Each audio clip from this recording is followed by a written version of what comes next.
If you like these videos, please check out my full course at www.lsat.totaltestprep.net with tons of clearly explained actual LSAT questions written by someone who's mastered test and helped others master it, and an evaluation period where you only pay if you want to continue. Okay, now let's look at the determinate and indeterminate dimension. So let's look at the game. The game says that in a race, runners A and B are sponsored by charities W, X, Y, and Z, and each charity sponsors one of the runners. So key aspects of the game structure may be unspecified and hence variable. For example, the number of movable or structural elements may be unspecified. So for movable elements, the indeterminacy is generally the number of repetitions of particular elements.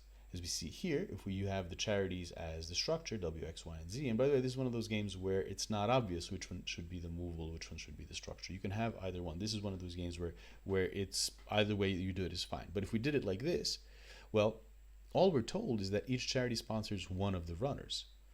So we don't know if it's 2 and 2, 3 and 1. Maybe only one of the runners is sponsored for all we know at this point. So we see here that W and X and Z all sponsor B, and Y is the only one that sponsors A. So this is a situation where you've got an unspecified amount of repetitions of particular movable elements, with our movable elements being the runners in this case. If we look at this game, which says that athletes A, B, and C participate in a tournament, and the tournament is in 3 of 5 sports: running, jumping, swimming, weightlifting, and bicycling, and that the 2 athletes compete per sport. Well, in this case, for the structural elements, not all structural elements are used, and it is indeterminate which ones are. So in this particular case, we might have a diagram where it's just running, jumping, and weightlifting. So B and C are in running, A and C are in jumping, and A and B are in weightlifting. Or we might have one where running, swimming, and bicycling are the 3 sports. So here our structure is indeterminate. We don't know which ones, what our diagram is going to look like in terms of the structural sets. Now these admittedly are more rare. You're generally going to have indeterminacy not so much with what the structure is going to look like, but what the movable elements, which movable elements and how many repetitions of each. So it's more going to be indeterminacy with respect to the movable elements, less so with respect to the structural. That being said, the distribution of movable elements to structural elements may also be unknown. So if we look at this argument, at this diagram up here, at this game, we see that it says that runners A, B, C, D, and F are placed in 2 teams, Team 1 and Team 2.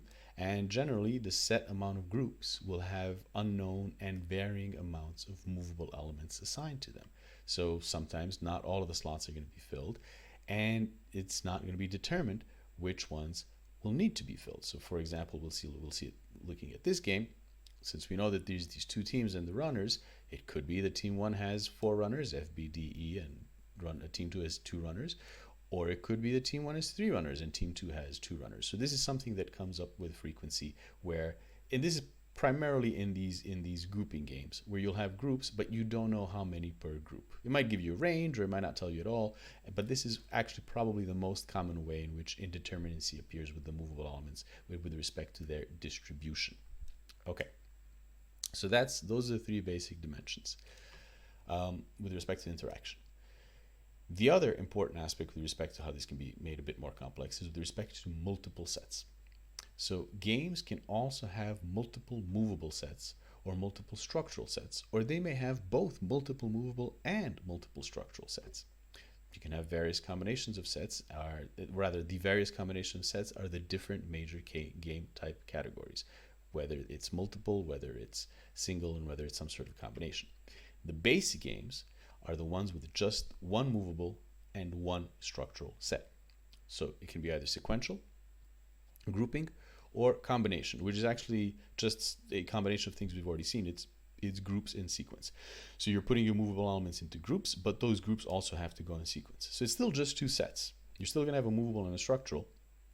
It's just that the structural is going to be both grouping and sequence. So those are the basic games. There's also complex games, and complex games have more than 2 sets. And this is the basic division between basic, and this is the fundamental division in terms of the game types, whether it's basic or complex games. So with these complex games that have more than 2 sets, There could be multiple structural, in which there are 2 structural sets and 1 movable set. And here the structural sets are groups, and they may or may not be in sequence. And these will always have 3 sets. So you're always going to have 2 structural sets and 1 movable set. Or there could be multiple movable sets, in which there's 1 structural set, and then there's multiple movable sets that are all going to go into that structural set. And this is what I had alluded to before in the previous video, where you're going to have each of the movable set get their own row for the structural set. So this is actually all stuff that we're going to go into in a lot of detail in the upcoming videos. I'm just giving you an overview of the way that the games break down. You're going to have in terms of the interaction between movable and structural, and then with respect to the multiple sets, the fundamental division is between the basic and the complex game. So with respect to that, you can have these multiple movable, in which there's 1 structural and multiple movable sets, and these generally also have 3 sets, but they can actually have more. And if you see there's more than 3 sets, it's always a multiple movable game, a complex game which has multiple movable sets. Okay, so to quickly summarize, the interaction between the movable and structural sets may be excess, insufficient, balanced, imbalanced, determinate, indeterminate, or some combination of that. Those are just the basic things you want to be on the lookout for. And a game may have multiple movable or multiple structural sets. And familiarity with these variations will be helpful in being able to quickly set up a diagram to use for the questions as for the previous ones.